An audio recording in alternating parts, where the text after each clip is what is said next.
Selamat datang di channel Dengarkan Buku. Ini adalah audiobook The Count of Monte Cristo karya Alexandre Dumas. Bab 104, Tanda Tangan dan Gelars. Pagi berikutnya datang suram dan mendung. Sepanjang malam, para pengurus jenazah telah menunaikan tugas kelam mereka, membungkus jenazah dalam kain kafan yang apapun yang dikatakan tentang kesetaraan dalam kematian tetap menjadi bukti terakhir akan kemewahan yang begitu dicintai dalam kehidupan. Kain kafan itu bukanlah kain biasa, melainkan selembar kambrik indah yang dibeli sendiri oleh sang gadis muda 2 minggu sebelumnya.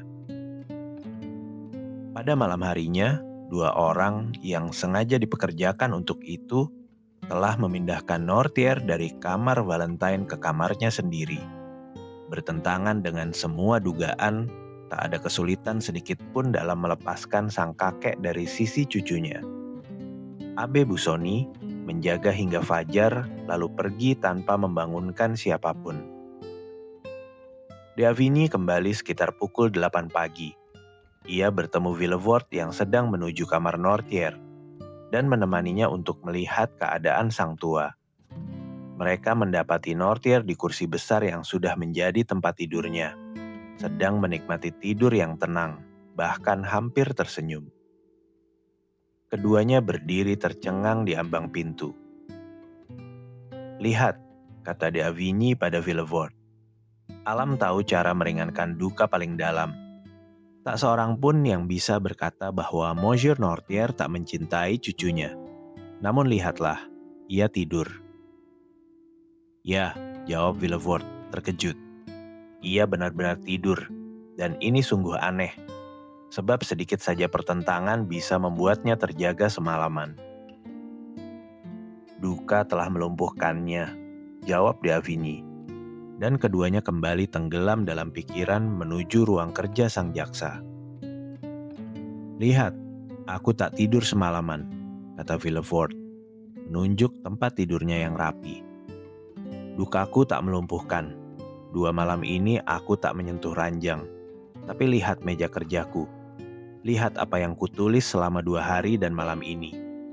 Aku telah mengisi semua kertas ini dan menyusun dakwaan lengkap terhadap si pembunuh, Benedetto. Oh, kerja, gairahku, sukacitaku, kegembiraanku. Hanya engkaulah yang mampu meringankan deritaku." Ia menggenggam tangan D'Avigny dengan cengkraman yang hampir kejang. "Apakah kau butuh bantuanku sekarang?" tanya D'Avigny. "Tidak, tapi kembalilah pukul 11. Pukul 12 acara. Acara. Oh Tuhan, anakku yang malang." Sang jaksa kembali menjadi manusia. Ia mengangkat wajah lalu mengeluh pilu. "Apakah kau akan hadir di ruang menerima tamu?" "Tidak, sepupuku telah mengambil alih tugas kelam ini. Aku akan bekerja, dokter. Saat bekerja aku lupa segalanya." Dan memang benar. Begitu sang dokter pergi, Villefort kembali tenggelam dalam pekerjaannya. Di ambang pintu, D'Avigny bertemu sang sepupu yang disebutkan Villefort. Sosok yang sama tak berarti dalam kisah ini seperti dalam dunia nyata. Salah satu makhluk yang sejak lahir dirancang untuk menjadi berguna bagi orang lain. Ia tepat waktu, berpakaian hitam, pita krep melingkar di topinya.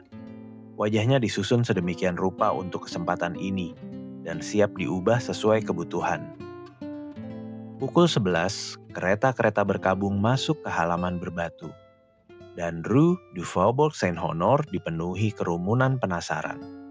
Orang-orang yang sama senangnya menyaksikan pesta atau duka keluarga kaya, dan yang sama antusiasnya mengikuti arak-arakan pemakaman seperti menghadiri pernikahan seorang bangsawan.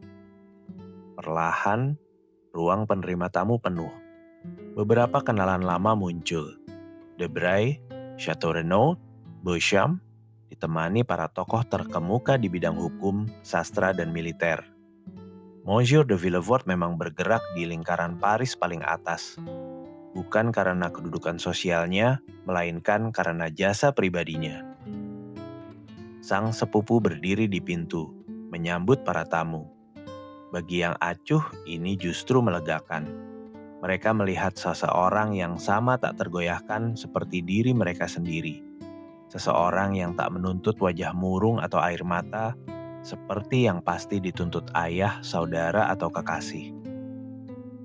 Para tamu yang saling kenal pun membentuk kelompok-kelompok kecil.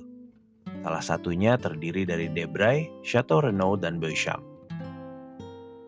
"Gadis malang," kata Debray, seperti yang lain, memberikan upeti tak sadar pada peristiwa sedih ini. "Gadis malang, begitu muda, begitu kaya, begitu cantik. Bisakah kau bayangkan adegan ini, Chateau Renaud? Saat kita melihatnya 3 minggu lalu, tepat sebelum menandatangani kontrak itu?"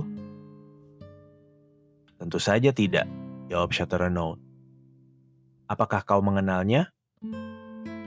"Hanya bicara sekali atau 2 kali di rumah Madame de Morcerf. Ia tampak memesona, meski agak murung. Di mana ibu tirinya sekarang? Kau tahu?" "Ia menghabiskan hari ini bersama istri pria terhormat yang menerima kita." "Siapa dia? Maksudmu, pria yang menerima kita ini, apakah ia anggota dewan?" "Oh tidak, aku terkutuk harus melihat para tuan itu setiap hari," kata Beauchamp. "Tapi dia benar-benar asing bagiku." "Apakah kau menulis tentang kematian ini di koranmu?" "Sudah disebutkan, tapi artikelnya bukan tulisanku. Bahkan aku ragu ini akan menyenangkan Monsieur de Villefort. Disebutkan di sana, andai 4 kematian beruntun ini terjadi di rumah siapapun selain Jaksa Agung Raja, ia pasti akan lebih peduli." "Namun," kata Chateau Renaud, "Dr. de Avigny yang juga merawat ibuku mengatakan ia sangat berduka. Tapi siapa yang kau cari, Debray?"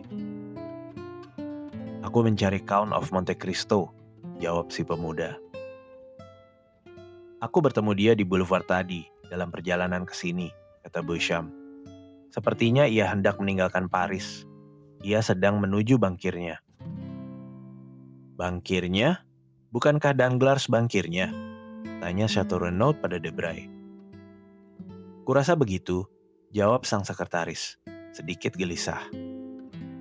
"Tapi Monte Cristo bukan satu-satunya yang tak kulihat di sini. Aku juga tak melihat Morel."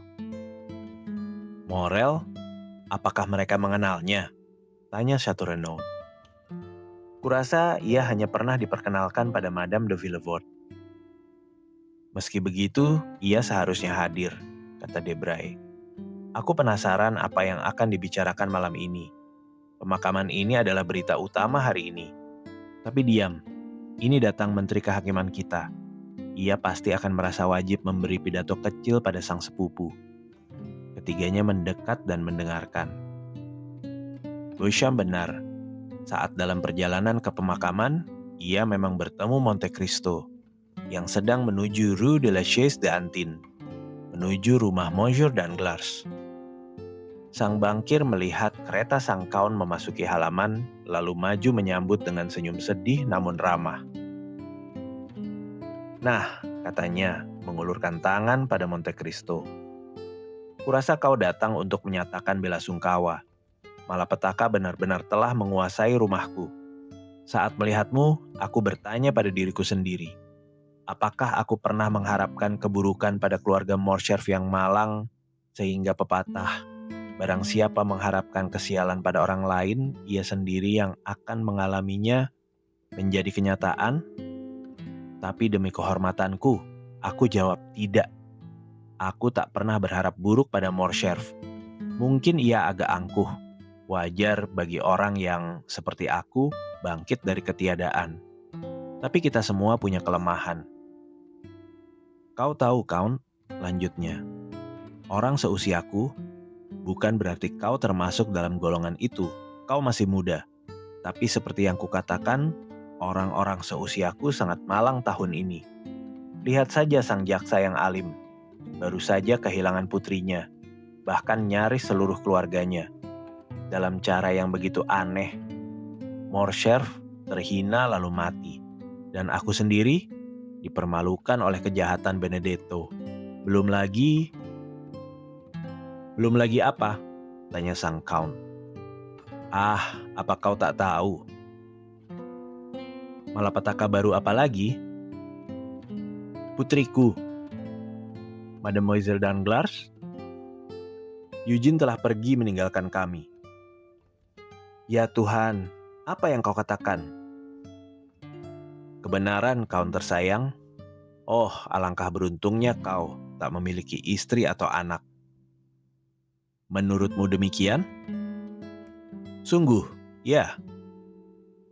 Jadi Mademoiselle Danglars, ia tak tahan dengan penghinaan yang ditimpakan penjahat itu, lalu meminta izin untuk bepergian. Dan ia sudah pergi malam itu juga. Bersama Madame Danglars? Tidak, bersama seorang kerabat. Tapi kami benar-benar kehilangan Eugene. Aku meragukan kesombongannya akan pernah membiarkannya kembali ke Prancis. Namun Baron, kata Monte Cristo, kesedihan keluarga atau penderitaan apapun yang akan menghancurkan pria yang menjadikan harta sebagai anak satu-satunya masih bisa ditanggung oleh seorang jutawan. Para filsuf mungkin berkata dan orang praktis selalu setuju bahwa uang meringankan banyak cobaan. Dan jika kau percaya keampuhan obat mujarab ini, kau seharusnya mudah terhibur. Kau, Raja Keuangan, pusat kekuatan tak terbatas. Danglars memandangnya miring, seolah hendak memastikan apakah sang Count bicara serius. Ya, jawabnya. Jika kekayaan membawa hiburan, aku seharusnya terhibur. Aku kaya. Begitu kaya, Tuan, hingga kekayaanmu menyerupai piramida. Jika kau ingin menghancurkannya, kau tak bisa. Dan seandainya bisa, kau tak berani. Danglars tersenyum atas candaan ramah sang Count. Itu mengingatkanku, katanya. Saat kau masuk tadi, aku hendak menandatangani 5 surat obligasi kecil. 2 sudah kutandatangani. Bolehkah aku menyelesaikan yang lainnya? Silakan. Sejenak sunyi. Hanya suara pena sang bankir yang terdengar. Sementara Monte Cristo memandang ukiran emas di langit-langit. Apakah itu obligasi Spanyol, Haiti, atau Napoli? Tanya sang Count. Tidak, jawab Danglars sambil tersenyum. Ini obligasi Bank Prancis, berlaku untuk pemegangnya. Tunggu Count, kau yang boleh disebut kaisar, jika aku mengklaim gelar Raja Keuangan, apakah kau punya banyak kertas seukuran ini? Masing-masing bernilai 1 juta? Sang Count mengambil kertas yang dengan bangga disodorkan Danglars, lalu membaca. Kepada Gubernur Bank, mohon bayarkan atas perintahku dari dana yang telah kuserahkan jumlah 1 juta franc dan bebankan pada rekeningku, Baron Danglars. 1, 2, 3, 4, 5, kata Monte Cristo. 5 juta, wah, kau benar-benar Croesus. Beginilah aku berbisnis, kata Danglars. Luar biasa, kata sang Count. Terutama jika, seperti kuduga, ini dapat dicairkan seketika. Memang begitu, jawab Danglars. Alangkah hebatnya memiliki kredit semacam ini. Hanya di Prancis hal semacam ini mungkin terjadi. 5 juta dalam 5 lembar kertas. Harus dilihat untuk dipercaya. Kau meragukannya? Tidak. Tapi kau mengucapkannya dengan nada ragu. Tunggu, kau akan yakin. Bawa pegawaiku ke bank. Kau akan melihatnya keluar dengan surat perintah pembayaran dari bendahara negara atas jumlah yang sama. Tidak, kata Monte Cristo, melipat ke 5 surat itu. Sama sekali tidak. Ini terlalu menarik. Aku akan mencobanya sendiri. Aku memiliki kredit 6 juta atas namamu. Aku telah menarik 900.000 franc. Jadi kau masih berutang 5.100.000 franc. Aku akan ambil 5 secari kertas ini. Cukup dengan tanda tanganmu dan ini tanda terima lunas atas 6 juta di antara kita. Sudah kusiapkan sebelumnya, sebab hari ini aku sangat memerlukan uang. Monte Cristo memasukkan surat-surat itu ke saku dengan satu tangan, sambil tangan lainnya menyodorkan tanda terima pada Danglars. Jika petir menyambar tepat di depan kakinya, Danglars tak akan lebih terkejut. "Apa?" gagapnya. "Apa kau sungguh berniat menyimpan uang ini?" Maaf, tapi uang ini untuk dana amal, setoran yang kujanjikan untuk dibayar pagi ini." "Oh, kalau begitu," kata Monte Cristo, "aku tak memaksa. Bayarlah dengan cara lain. Aku hanya ingin mengambil ini untuk bisa berkata, tanpa pemberitahuan, tanpa persiapan, rumah Danglars membayarku 5 juta tanpa penundaan sedetik pun. Itu luar biasa. Tapi ini surat-suratmu.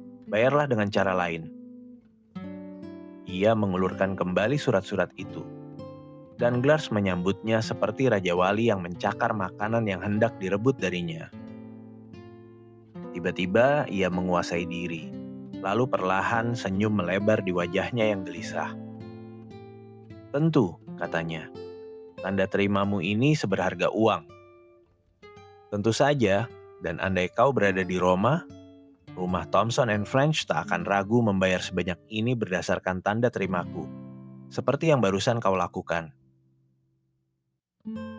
"Maafkan aku, Count, maafkan aku. Kalau begitu, bolehkah aku menyimpan uang ini?" "Ya," kata Danglars. Keringat dingin mengalir dari akar rambutnya. "Ya, simpanlah."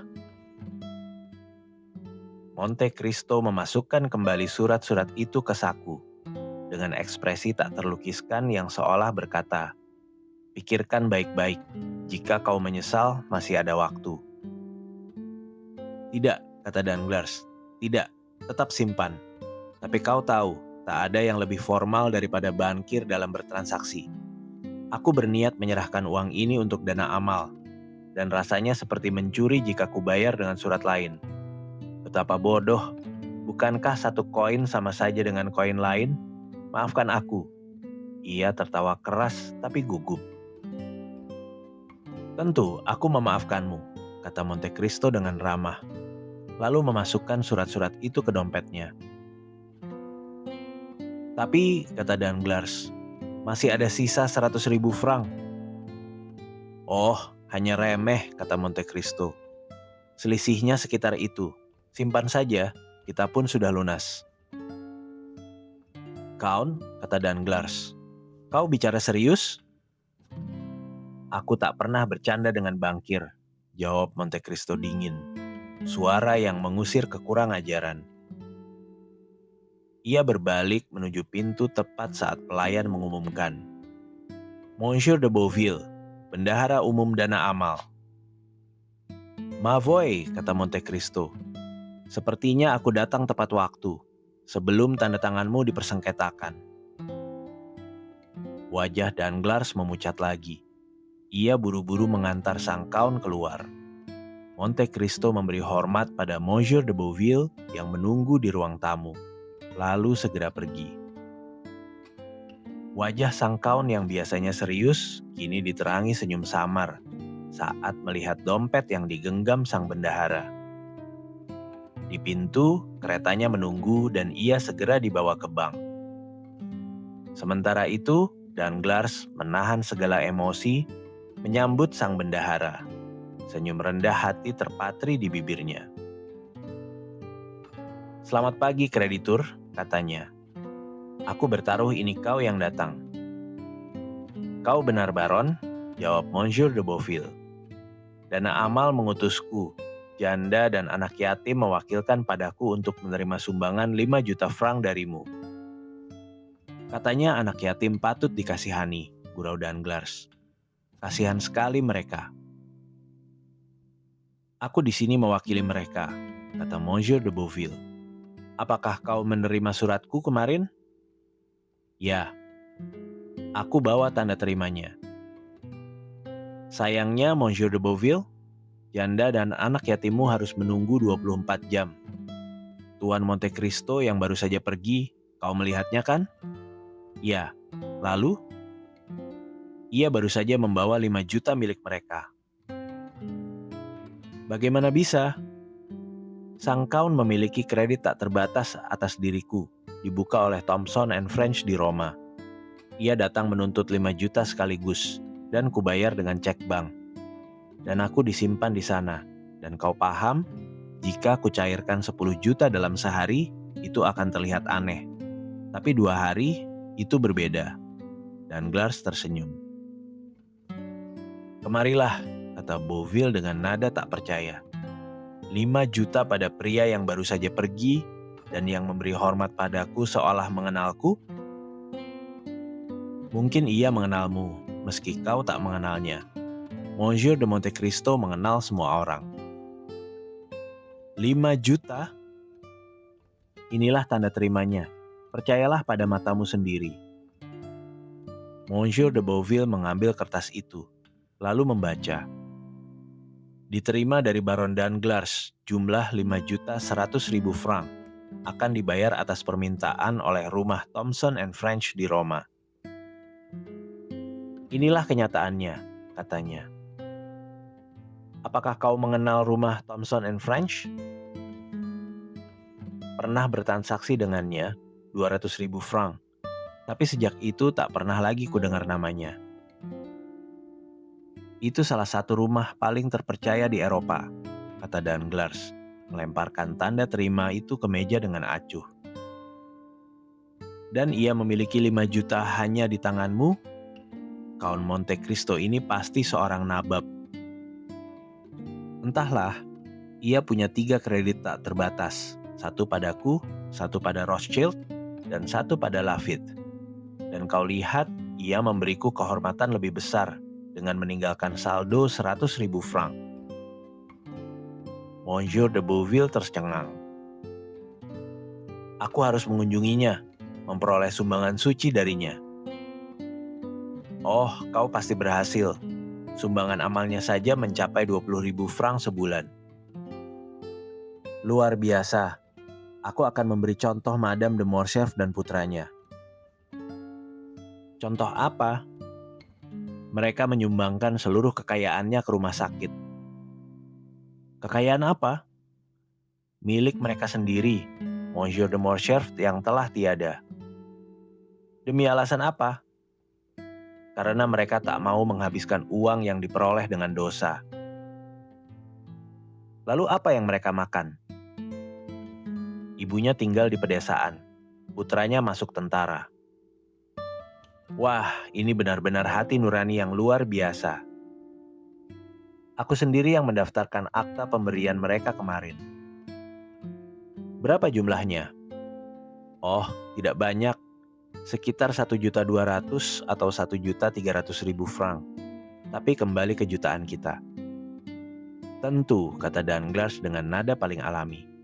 Apakah kau terburu-buru membutuhkan uang ini? Ya, pemeriksaan kas kami besok. Besok? Mengapa tak beritahu lebih awal? Itu sama saja dengan seabad. Jam berapa pemeriksaannya? Pukul 2. Kirim orang pukul 12, kata Danglars tersenyum. Monsieur de Bouville tak menjawab, hanya mengangguk lalu mengambil dompetnya. Oh, aku baru ingat. Kau bisa lakukan yang lebih baik, kata Danglars. Maksudmu? Tanda terima Monsieur de Monte Cristo seberharga uang. Bawalah ke Rothschild atau ke Laffitte. Mereka akan menerimanya segera. Meski harus dicairkan di Roma, tentu hanya akan dikenai diskon 5 atau 6.000 franc. Sang bendahara terkejut mundur. Mavoy, aku lebih suka menunggu besok. Usulan macam apa ini? Kukira, kata Danglars dengan sikap paling lancang, kau punya kekurangan yang harus ditutup. Memang, dan jika demikian, layak kiranya kau berkorban sedikit. Terima kasih. Tidak, Tuan. Kalau begitu, besok. Ya, tanpa gagal. Ah, kau mengejekku. Kirim saja besok pukul 12. Bank akan kuberitahu. Aku sendiri yang datang. Lebih baik lagi, karena itu memberiku kesenangan melihatmu. Mereka berjabat tangan. Omong-omong, kata Monsieur de Beauville, bukankah kau ikut pemakaman Mademoiselle de Villefort yang malang? Aku melewatinya tadi. Tidak, jawab sang bangkir. Sejak urusan Benedetto, aku terlihat agak konyol, jadi aku memilih diam di latar belakang. Ah, kau salah. Di mana salahmu dalam urusan itu? Dengar, saat seseorang membawa nama yang tak tercela seperti diriku, ia menjadi sangat sensitif. Semua orang iba padamu, Tuan, terutama Mademoiselle Danglars. Si malang Eugene, kata Danglars. Kau tahu ia akan memeluk kehidupan religius? Tidak. Sayangnya itu benar. Sehari setelah peristiwa itu, ia memutuskan meninggalkan Paris bersama seorang biarawati kenalannya. Mereka pergi mencari biara ketat di Italia atau Spanyol. Oh, mengerikan, seru Monsieur de Beauville. Lalu pergi setelah menyatakan simpati mendalam. Tapi begitu ia pergi, Danglars dengan energi yang hanya bisa dipahami oleh mereka yang pernah melihat Robert Macaire yang diperankan Frederick berseru, "Bodoh!" Lalu memasukkan tanda terima Monte Cristo ke dompet kecil. Ia menambahkan, "Ya, datanglah pukul 12. Saat itu aku sudah jauh."